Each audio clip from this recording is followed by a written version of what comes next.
Nous allons voir donc, comme prévu maintenant, un nouveau tutoriel sur BP Bâtiment 2018 sur la création des fiches fournisseurs.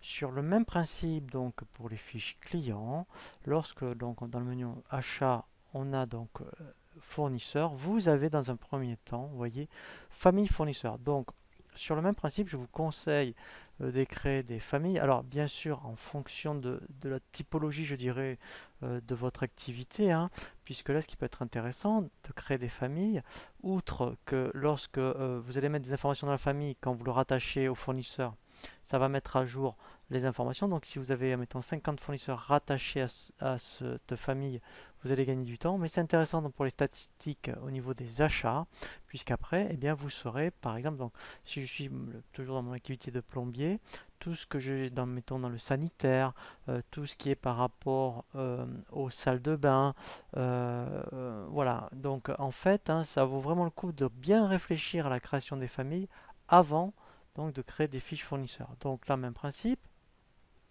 je vais créer une famille, donc je vais l'appeler, mettons, alors après même, vous voyez, par rapport à mon plombier, ça pourrait être famille fournisseur lavabo, robinet, baignoire, vous voyez, donc après même, on peut le sous-détailler, hein. Donc là, je vais mettre, je vais faire salle de bain, par exemple, voilà.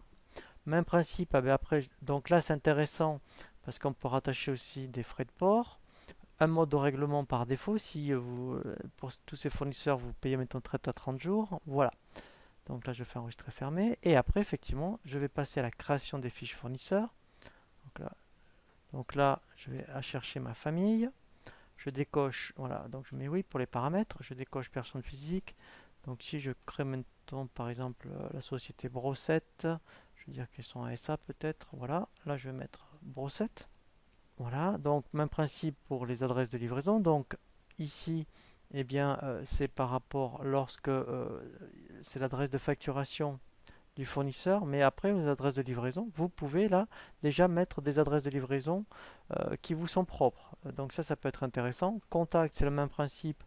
Et bien là, si vous avez donc un contact pour la comptabilité, pour tout ce qui est le commercial, les livraisons, vous pouvez donc le mettre ici. Même principe dans gestion. Donc dès que je fais enregistrer, lui, il va créer les comptes comptables. Voilà. Tarif, donc ça on va y revenir. Si vous avez une tarification particulière en fonction des produits, on va les rajouter ici. Et divers, c'est pour là les modes de règlement. Donc là, si vous payez par exemple, donc alors si j'avais mis, vous voyez, dans la famille un mode de règlement, il me l'aurait mis tout seul, hein, donc voilà. Et après, si on verra l'onglet article, ben là, vous saurez exactement tout ce que vous avez acheté lorsqu'on va passer des commandes chez ce fournisseur. Voilà, et là après, on fait enregistrer fermé. On reviendra sur les boutons quand on aura créé des documents d'achat. Voilà, voilà. Donc, vous voyez, donc effectivement, quand on sait créer un client, on sait créer un fournisseur. Maintenant, on va voir donc un tutoriel vraiment très important sur la création donc des articles.